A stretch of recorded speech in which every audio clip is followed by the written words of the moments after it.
You are listening to Rouge Radio, a proud member of the Canadian Football Podcast Network. It's time to get the point as Rouge Radio is ready to kick off. Ready! The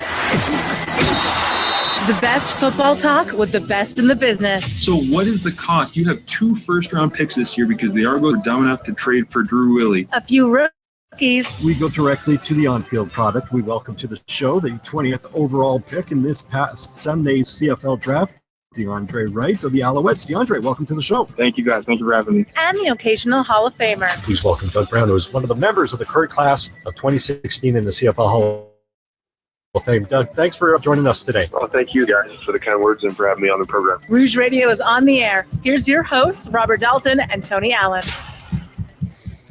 Welcome to another edition of the Rouge Radio Podcast, episode 458, powered by the Canadian Football Podcast Network. My name is Robert Dalton, and joining me, as always, Tony Allen, who is feeling a little bit under the weather. So we're going to try to let him talk as least amount as possible. And by the way, don't think I didn't notice your little jersey in the background there. What? If you're watching, is that there? I forgot that was there.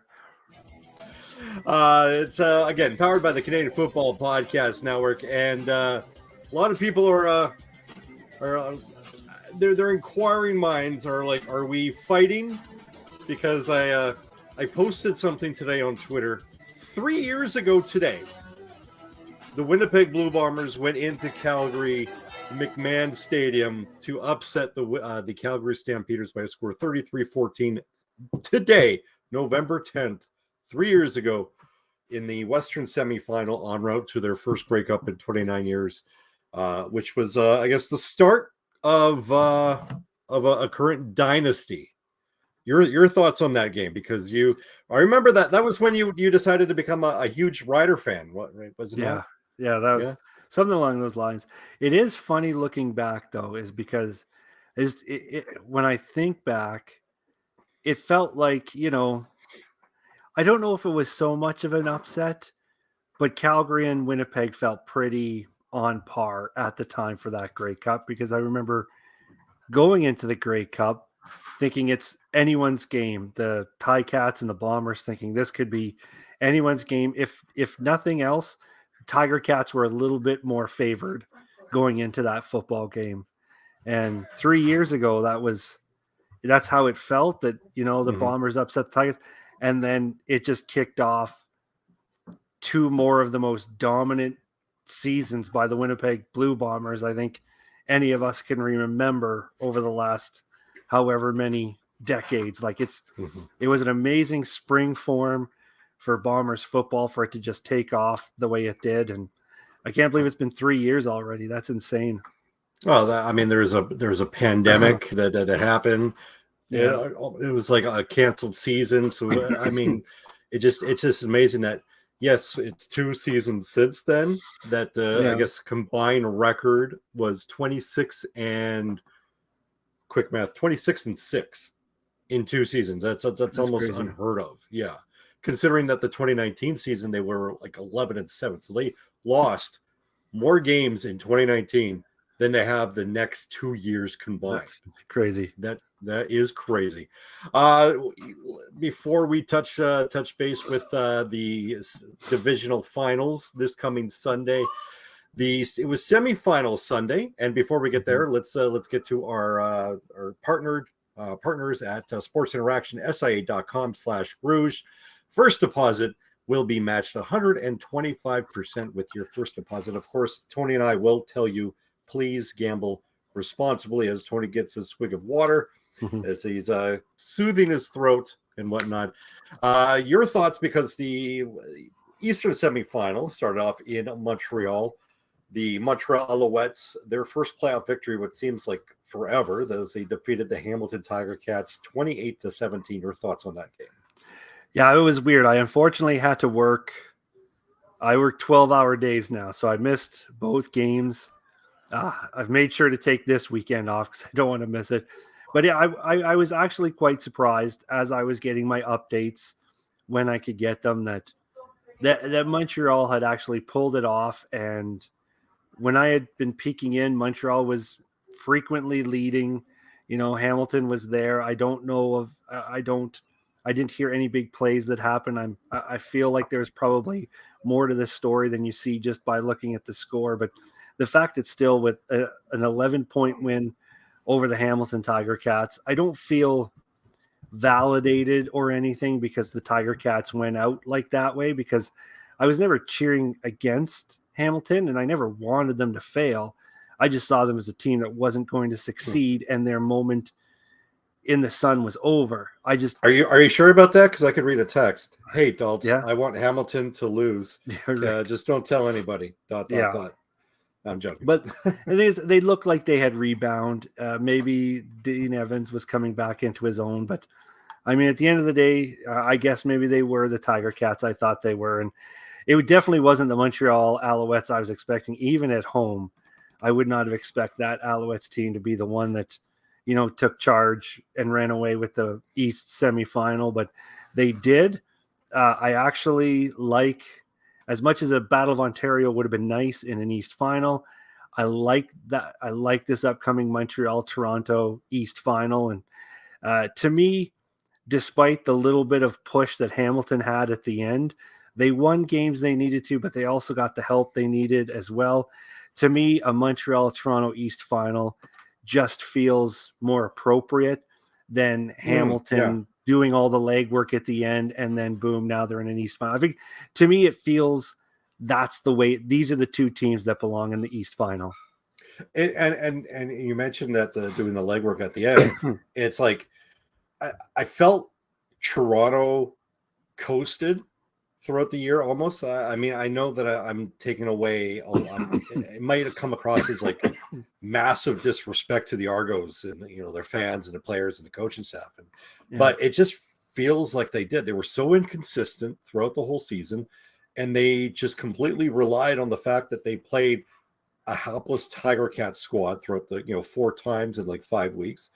They had the Alouettes. They depended on David Cote missing a field goal when week 2 to beat the Alouettes, and of course they had the Red Blacks, in that division. So it almost seems like they're a big fish in a small pond, so to speak, and they just coasted the rest of the way.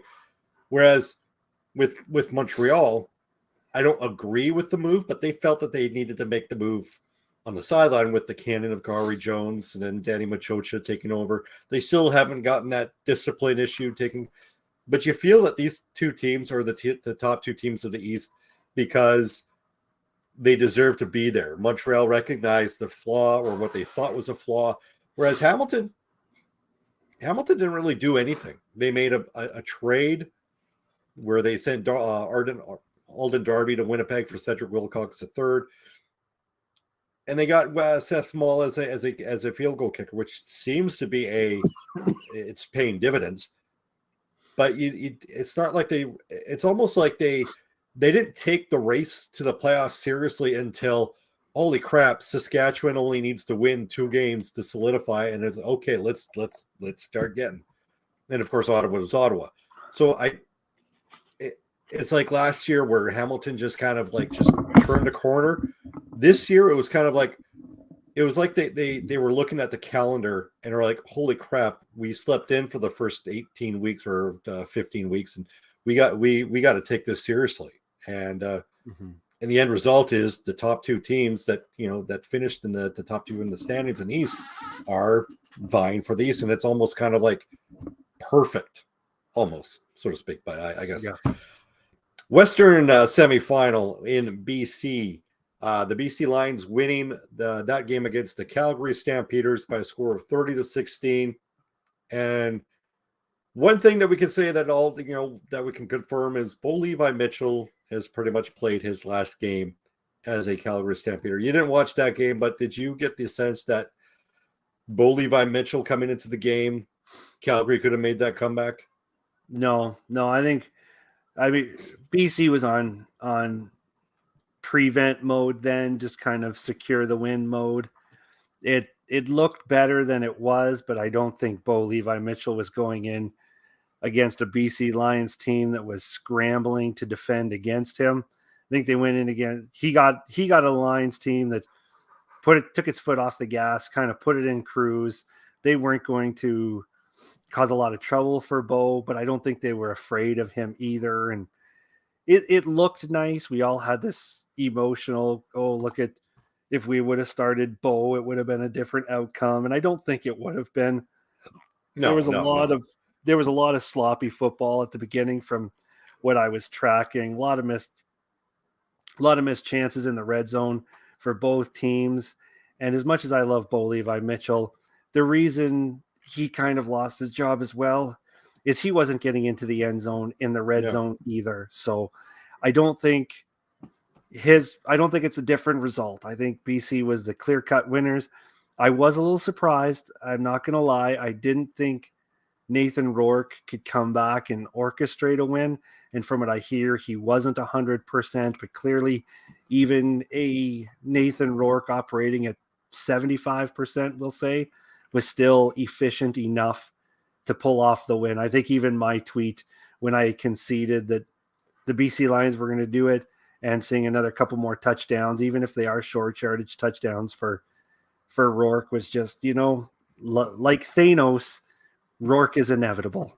Right now, it just seems like he is inevitable. Like he's on a collision course with destiny right now. And I'm torn because obviously I want the Calgary Stampeders to be going for the Grey Cup, but it's his destiny to win the Grey Cup this year, it would seem, because you just missed 12 weeks, 14 weeks, 12 weeks, and now you're one win away from the Grey Cup. You come right back in. You didn't pick up where you left off, but you won again. BC Lions, they have to think they're unstoppable now with Nathan Rourke. Which okay, so let's focus on the losers of those games before we get to the divisional final. As we always do, we focus on what's next for the teams that have already been eliminated. Hamilton and Calgary. Where do you see the future? Where's 2023 if faced for those teams? I think Calgary's got a good team. I don't think they have the dominant football team. They're not coming back, but they're coming back with a quarterback tandem that can do enough. I think they're still a 500 club, plus 500 club with Stevens and Mayer at the helm, whoever it's going to be. It will be a really fun preseason, maybe even first couple weeks. It's just to see that quarterback battle, to see who will take over the number one in Calgary, because even at that price tag, we see Calgary's really not afraid either to go with the quarterback that's going to win. And if it ends up being Tommy Stevens coming in next year and being able to use his feet to steal that job away, I don't see how Dave Dickinson and Huffnagel don't decide to go with him as the best option. So Calgary still has solid parts. You've still got your number. You've still got what could possibly the greatest running backfield in the Canadian Football League for next season, depending what happens with other teams. There's no reason to steer to go off the course that Calgary's on right now. Maybe not an immediate trip back to the Grey Cup next year. That's an okay team I'm going into 2023 with. I'm not going to tinker with the Stampeders. The Tiger Cats, on the other hand, I think we've clearly seen their flaw. They're not the team you think they are, and I don't mean you specifically. They're just a general. They're not the team you think they are, and I don't think they're primed to go back to where they were. I think a lot of people will say, well, back-to-back appearances in the Grey Cup, and yeah, but did you see how miserable they were in those back-to-back appearances in the Grey Cup? They weren't. The second appearance was even worse than the first appearance, and Winnipeg clearly showed you how much more ahead of the Tiger Cats they were. And the Toronto Argonauts have now also proven that I think that they're a better football team than the Hamilton Tiger Cats are. I don't think that's a quick fix. I don't think you can use the previous Grey Cup appearances to say, why would you blow it up because we were just there?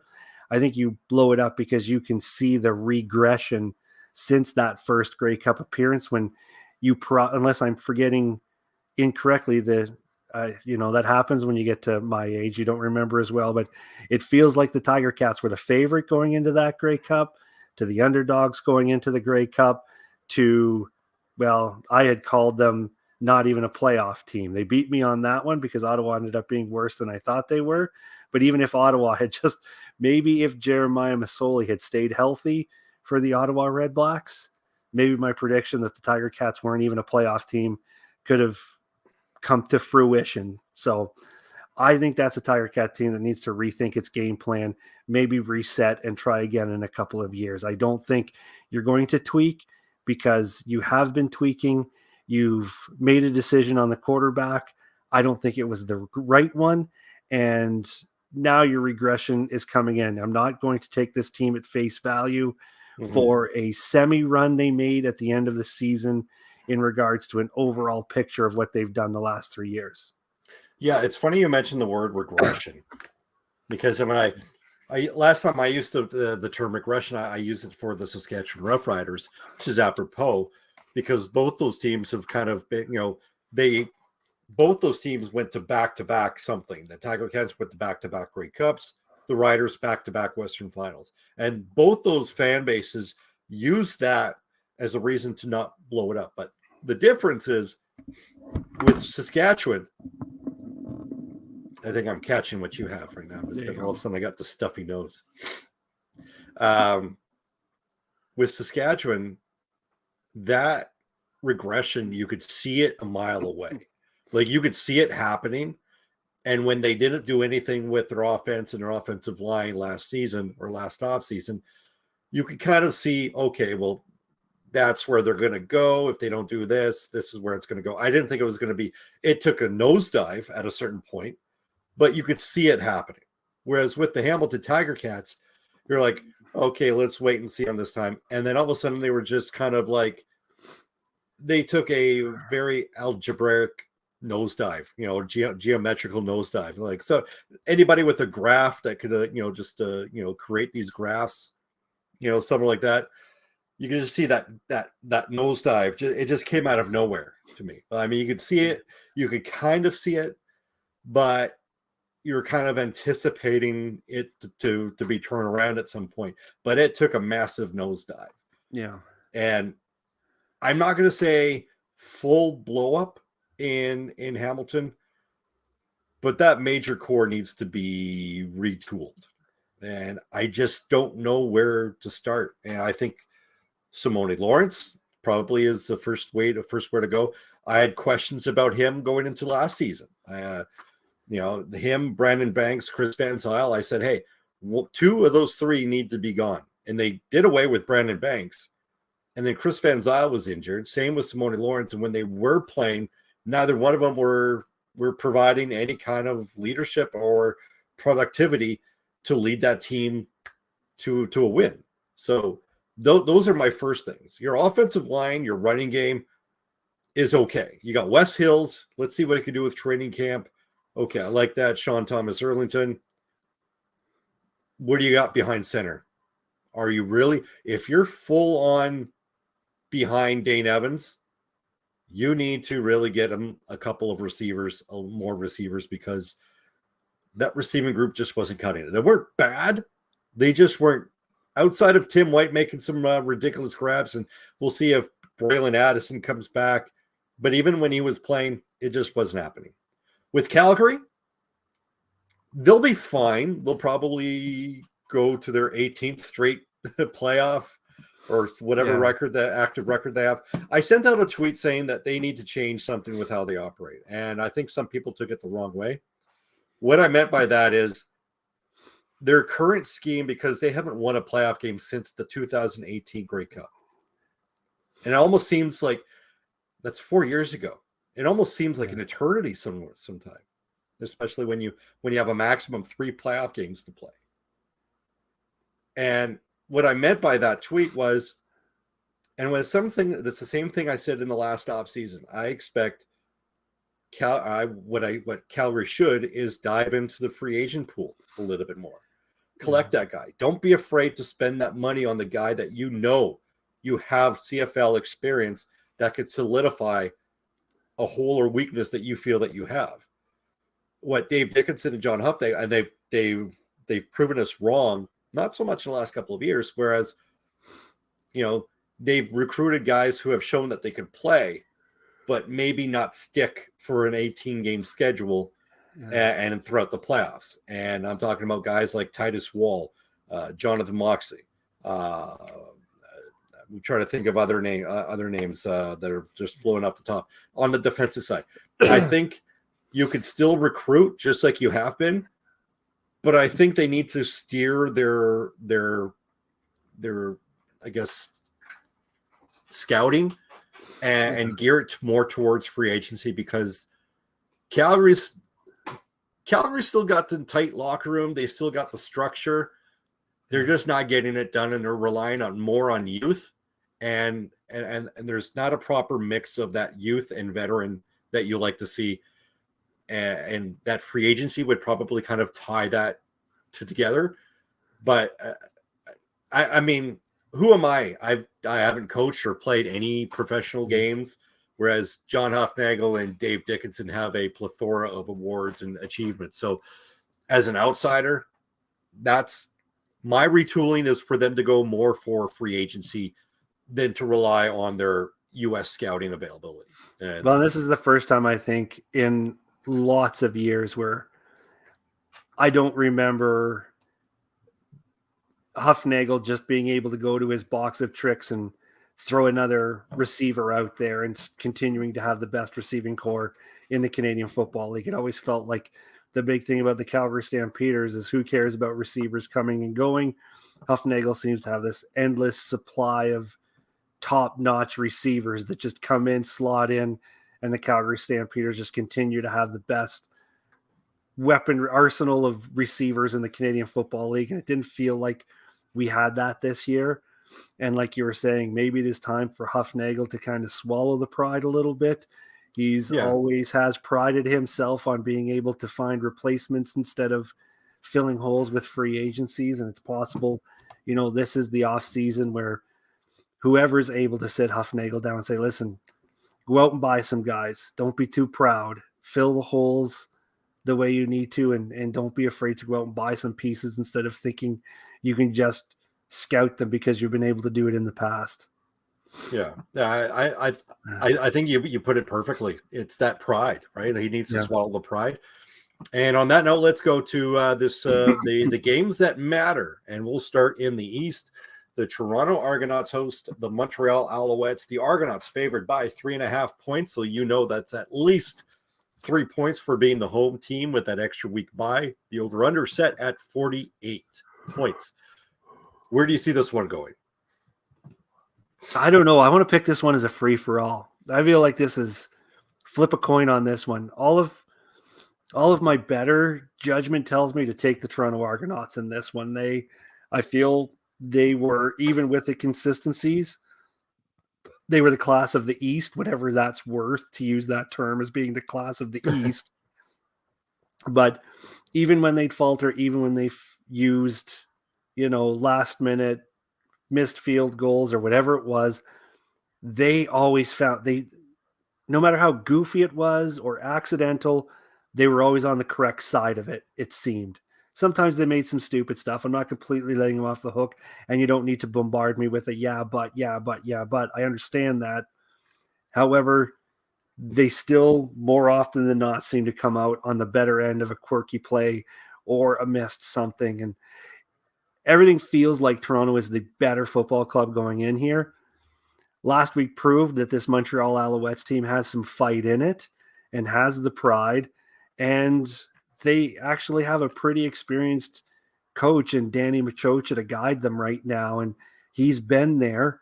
He has the history, and maybe he just understands. I don't know how much he's got left in him after all these years, but it was definitely a surprise to see Montreal produce. And I was surprised that in the Montreal Alouettes, I was happy they did it. Good for them. I've kind of been a little bit on their wagon after leaving Winnipeg. Winnipeg doesn't need me to pump their tires anymore. They've proven they're legitimate. I've kind of focused on Montreal this last couple of years, and it is kind of funny to think about the early 2000s and how sick we were of seeing the Montreal Alouettes in Grey Cups. And now that it's been such a long break, I think I'm okay. I still think it should be longer. I think it should, like, literally, and I'm saying this as a Bomber fan whose team was in the East for the majority of those 2000s. I'm serious to God. Like 2000, 2002, 2003, 2005, 2006, 2008, 2009, 2010. Like those were all Alouette Grey Cup appearances. Now they won 3 of them, but they were there, and I don't think that they appeared there since then. Since their last Grey Cup championship. Yeah. It's been 12 years. I know there's a lot of people you still want the drought to continue, eh? To me, as I think the PTSD Bomber fan from the Eastern Division still wants that drought to continue. As a impartial fan, I think that would be, especially with the ownership with Gary Stern and how active he is on social media, I think that might be one of the better stories coming out of the East. But I'm with you on that one. I think the fight in Montreal, the lack of, the urgency in Toronto throughout this whole season just didn't seem there. The fact that they've had that a couple of weeks off by virtue of clinching, it just kind of seems they're ripe for the picking for the Alouettes. So I'm would venture to say that it's a flip them, but I am going to be pro Alouettes on this team on this time, and I'll say that they both reach the over. Okay, and I'll finish my pick. I didn't even actually make a pick. We kind of transferred over to you. I'm an asshole, but no, I'm ready just to pick up where I left off. I'm ready for the Alouettes to be in the Grey Cup again. I just, for some reason, I don't feel like they're going to do it. I think Homer McLeod-Thompson is in his MOP year. He is going to, I think this is his year to at least get to the Grey Cup. I like those points. I think this is going to be a free-for-all. Anything can happen in this one. I would take the over on that one, and I'll take the Argonauts. Ooh. Not quite to cover it, though. I think this is going to be back and forth. 4 points. I think this could come down to a field goal or just a staggered point somewhere for a couple-point win. But I could easily see this being in the 30s somewhere for each, like 30, 31, 32, 35, something like that. But I am taking the Argonauts in the East final. Perfect. Before we move on to the Western final, the one thing that I was going through the possibilities of the matchups, right? So we go from the Montreal side of things. The last time Montreal faced the BC Lions was in 2006 and 2000. Both those times BC had won. Yeah. So the history is on. If Montreal, I'm like, maybe we should hope for Winnipeg, right? Just for that. If you're into that kind of thing. Winnipeg and Montreal have never played each other in the Grey Cup final. No, not if they spent so many years in the East, because Montreal only came back in 96. Yeah, it's almost. It just, and then they had that 1 year. Well, I guess they were Baltimore at that time, but when Winnipeg was in the North Division, yeah, Winnipeg's moved around. It's like a unwanted step kid that nobody wants. Yeah. What do you do with them? They're right in the middle of the country. When you need to balance, I was like, honestly, I think they should still be like. We've had this conversation just real quickly. I think you want to solve your problems with the East.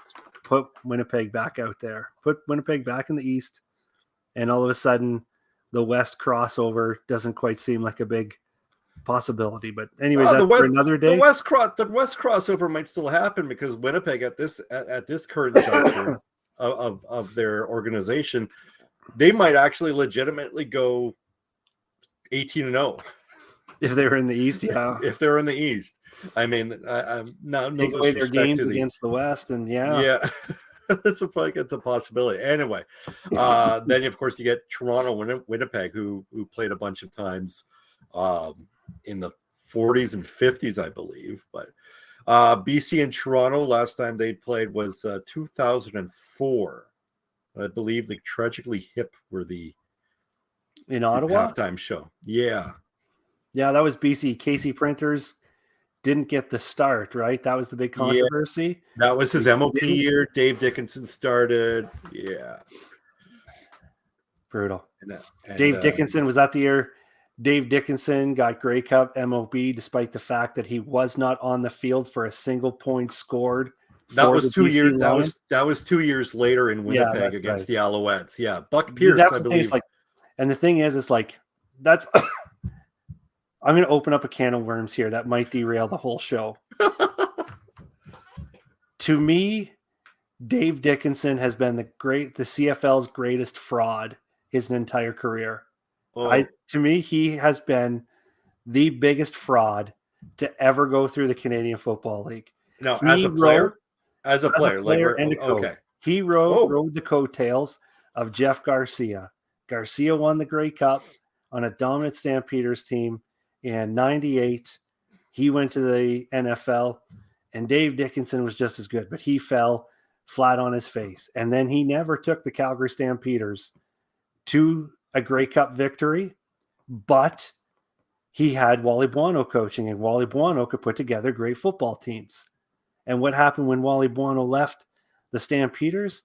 Dave followed him, and Buono put together good football teams, and Dave couldn't get it done until the 1 year he did get it done.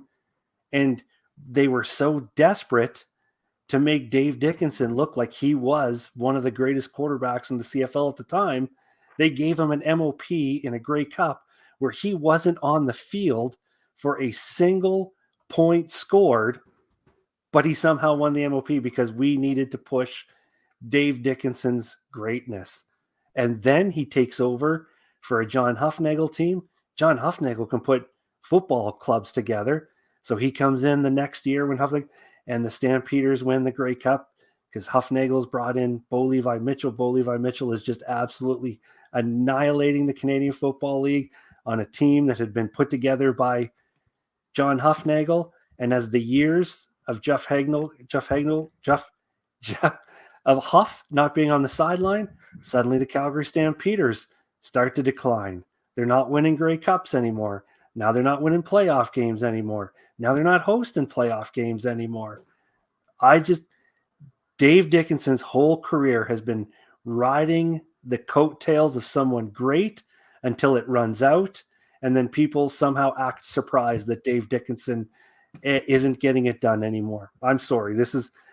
I'm sure I'm going to lose all of my Calgary Stampeders followers on Twitter, and people are going to be irate with this show, but I'm sorry. And without putting he makes some of the dumbest in-game decisions I've ever seen in my whole life. Like some of his timing for challenges, for play calling, is literally the dumbest play calling I've ever seen in my life. I have never played or coached professionally, and even I know that's too stupid to be a professional call from a head coach at that level of football. And I have no problem saying, like, people say, what do you coach? Nothing. But at least I'm still not that stupid to run that play that Dave Dickinson just ran there.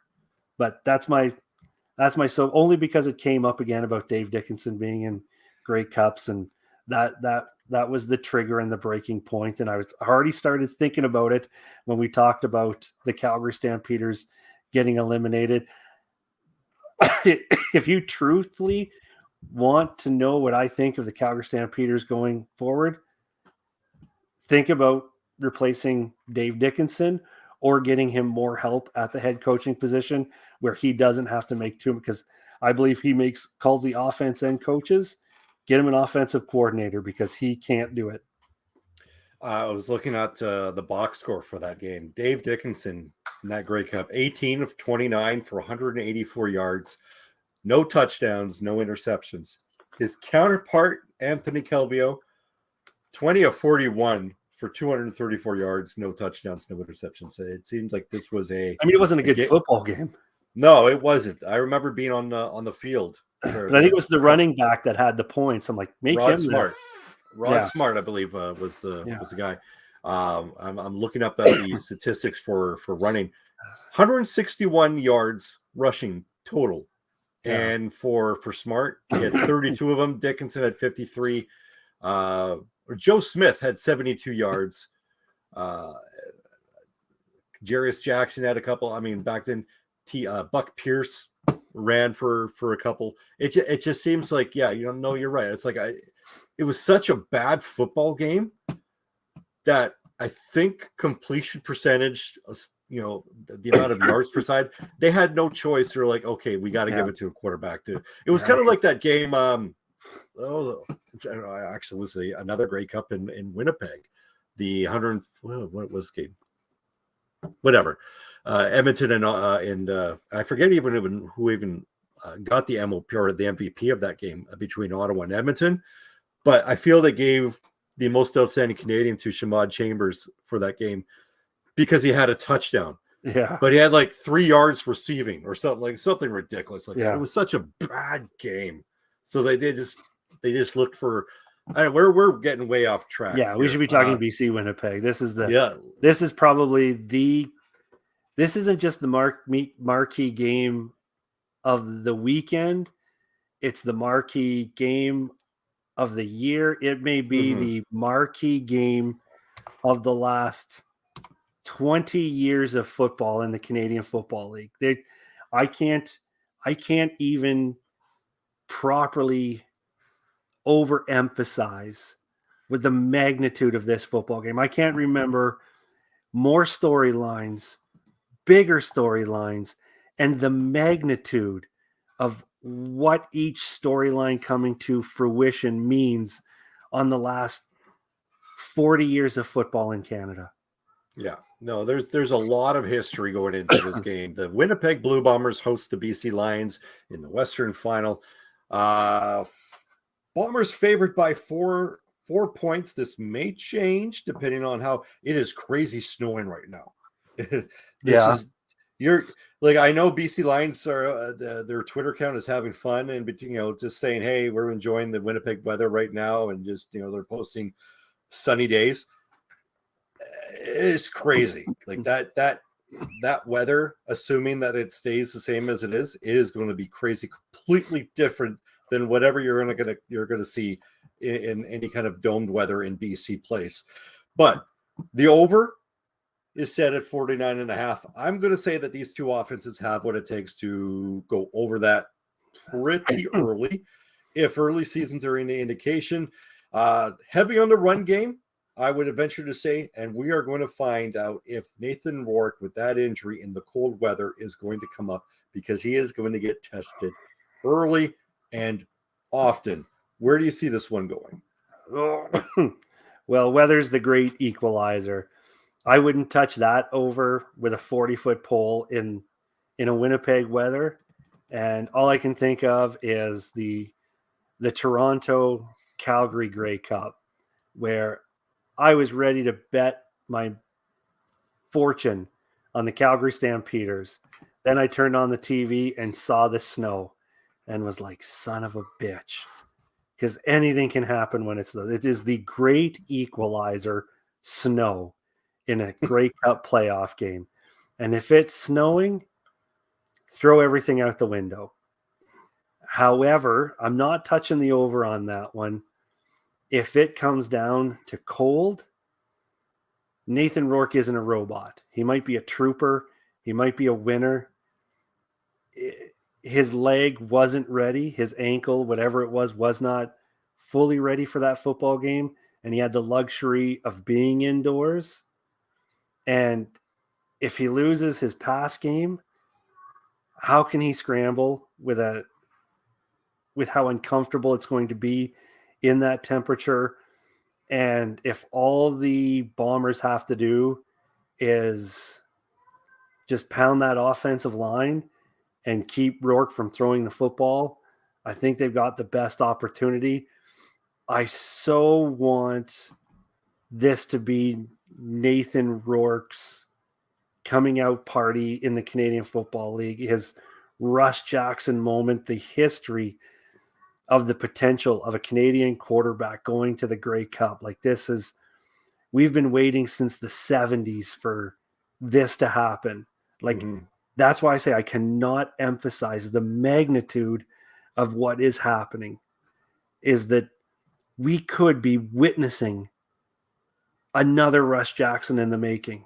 And if you have any ounce of perspective, you would see how important that is to the Canadian Football League. What you could do with a Canadian quarterback winning a Grey Cup, it is the best scenario for the Canadian Football League. If you told me the Canadian Football League was going to fix the East-West final so Nathan Rourke could go to the Grey Cup, I'd be like, I didn't hear anything. I'm just going to sit here and watch. I didn't hear anything. You just do whatever you need to do. And I would get it. I don't think it's going to happen, though. But all that does, it doesn't disappoint me, because all that does is send Winnipeg to its third Grey Cup for a chance to three-peat, which we haven't seen since the juggernaut Edmonton team of the 80s. And that's over 40 years ago. Yeah, like something's going to happen. You go from one historic moment to another historic moment on a whole other scale of magnitude. We haven't seen, much less back-to-back Grey Cup champions since like the mid to late 90s. Like hockey just had one. What was it? Actually, no, I think, yeah, the Tampa Bay. But I think like the Yankees just went at the end of the 2000s, went back to back. Yeah, I guess I guess we have the Montreal Alouettes in 2009, 2010 going back to back. But still, to go 3 championships in a row is just, it is a level of excitement that if BC didn't go through, the Canadian Football League can still win with a 3-peat Grey Cup champion. And you have a dynasty. I'm sorry. Everyone likes to say, how hard is it to win a Grey Cup when you've only got 9 teams? I don't know. Why don't you ask the Hamilton Tiger Cats that question? They'll tell you how easy it is to win a Grey Cup when the league only has 9 teams and you're in the weakest division of the last 20 years. It isn't easy to win the Grey Cup. Ask the team with 4 Grey Cups in 100 years how easy it is to win a Grey Cup in a league with 9 teams. It isn't. And I don't care what anyone says about the number of teams in this league. Winning 3 championships in a row is just the epitome of greatness. So you have Nathan Rourke on the precipice of greatness. And if that doesn't happen, well, then your storyline changes to the Winnipeg Blue Bombers standing on the edge of greatness. There is no loser in this game for the league, for the fans, for Canada. Just unfortunately, the fans of the team that lose will not enjoy the storyline as much as the rest of the Canada. With that little, emotional speech aside, Winnipeg is clearly the best football team in the Canadian Football League. As much as I love the Nathan Rourke storyline, and again, thanks again, Dave, for that wonderful BC jersey. He told me it's game worn. I'm not sure. I don't have the papers for it, but he assures me it is a game worn Nathan Rourke jersey. But as much as I want this to come to fruition, I'm going to take the Bombers. I'm not touching the over on that one because of the weather, but I will get them to at least cover the 4. I'm like, my gut says BC will cover and possibly win. Like that's what my gut does. And then everything else of that, like the equalizer that we just went through, it just kind of counters everything. And then like nothing will surprise me in this game. Like nothing. Like you could just have no touchdowns and all field goals, and that technically would not shock me because these 2 defenses are pretty accurate. The one thing I will look into is history in the head-to-head. Obviously, we know what happened in week 5. We know what happened in week week 18, and then again in week 20. Or I might have actually, or week 21 and week 19. Yeah. 2 of those 3 games were meaningless. 2 of those 3 games, Nathan Rourke started, and 2 of those 3 games, Nathan Rourke lost. Technically, it's a crappy thing that Nathan Rourke only played 1 quarter, but he'll go down as the losing quarterback of record. And that's something that I honestly hate. I hate that stat. We're going to ruin the perception of a quarterback, and we're going to add an L to his stats, which is another reason why QB stats wins aren't exactly stats, or QB wins shouldn't be stats. But we go to that, right? Anyway, I digress. You look at when these 2 teams go up against each other. Now it's in Winnipeg with the weather, pro Winnipeg, everything else. Nathan Rourke coming back, not going to be comfortable. It wouldn't shock me for BC to come out with this with an edge, coming out to winning with the last second field goal or winning by 6. But my brain says Winnipeg, and probably by 7 points. So I'd take Winnipeg to cover. But that's how much of an effect the weather's, in my opinion. So we say they're favored by 4 points right now. That very well could change as the weather progresses in the next couple of days. Yeah, I just think of what we talked about in 2001, BC, Saskatchewan, and I said only Winnipeg can basically beat the Blue Bombers at that point. And then they took on the Saskatchewan Rough Riders, and Winnipeg almost beat themselves. We remember that game where they were just a calamity of errors to start the first half of the football game. And I feel like the only way Winnipeg truly loses this football game is if they have another game like that one, and if they just are already on the way to Regina for the Grey Cup in their heads. But it's a team that's won back-to-back Grey Cups, so I don't think confidence, ego, or complacency comes into play with this Winnipeg Blue Bombers team, because they've been there twice, and for all intents and purposes, if they are a little cocky, they have a reason to be. But I don't think Mike O'Shea allows it. I don't think we've seen it in the past that they are complacent. They're just maybe a little open to effing up to start the football game. And that's why when they lost to Montreal and lost to the Tiger Cats, I put no stock in those 2 losses whatsoever, because those are accidents that happen during a season, as long as the CFL one. And I didn't see anything this season. A shaky opening. We talked about it in the first couple of weeks. It was some shaky opening against the Ottawa Red Blacks, but Winnipeg settled down. And again, this team is also as just as much of team of destiny right now. I think they've already won I think the Winnipeg Blue Bombers they've already won the Grey Cup. They just need to go through the process of finishing the games and collecting their prize at the end.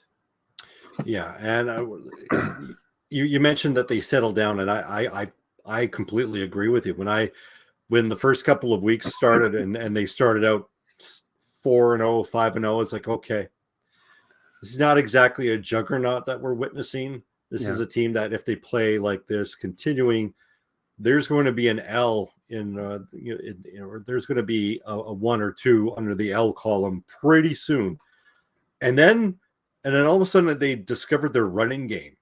And as soon as that happened, the passing game opened up. And as soon as that happened, special teams opened up. And as soon as that happened, defensively, they were all on the same paper. And it was somewhere around that second Calgary game that everything just kind of just meshed together all at once. And it just kind of just meshed fluidly throughout the rest of the season. Whereas with BC, they were running on all cylinders no matter what. And they could have a bad game and they would still kick the other opponent's ass by 20. And now that you've got a not 100% quarterback in a scenario where you're not comfortable in, and I'm talking about the team and the weather, it just hits different. Not expecting this to be a blowout, but there's a reason home field advantage and weather creates such chaos. Right? Yeah. There's a reason that certain games don't go as planned. And who knows, maybe the BC Lions will be well prepared and Winnipeg's not over prepared for the weather itself. And we were talking about BC and Montreal in next week in Regina. But my plan is, or my prediction is, we're going to see a first-time Grey Cup matchup in Winnipeg and Montreal in Regina. You're going Winnipeg and Toronto for the first time since, I want to say the 50s, but I would be way wrong on that one. Someone will correct me on that one. I have Google access, so I could probably back up that. But anyway, that'll wrap it up for episode 458. You can follow us on Twitter at Rouge Radio, myself at Rouge Daltz, Tony at Tony Rouge. And of course, you can follow us on Facebook at facebook.com/Rouge Radio. And of course, we're available on YouTube. This podcast will be available in video platform there. And of course, always looking towards to adding new content. Tony, any final thoughts? My only final thought is tape the West Final, because it's going to be history in the making. History, regardless of the winner, is made in the West Final. A Canadian quarterback goes to the Grey Cup, or Winnipeg goes for its third in a row. Tape that game, because it is going to be something special. And there you have it. That'll wrap it up for episode 458. For Tony, I'm Daltz. Thanks for listening, and we'll see you next week in Regina Grey Cup. Thanks for listening. Find more great shows like this at CF Pod Network on Twitter.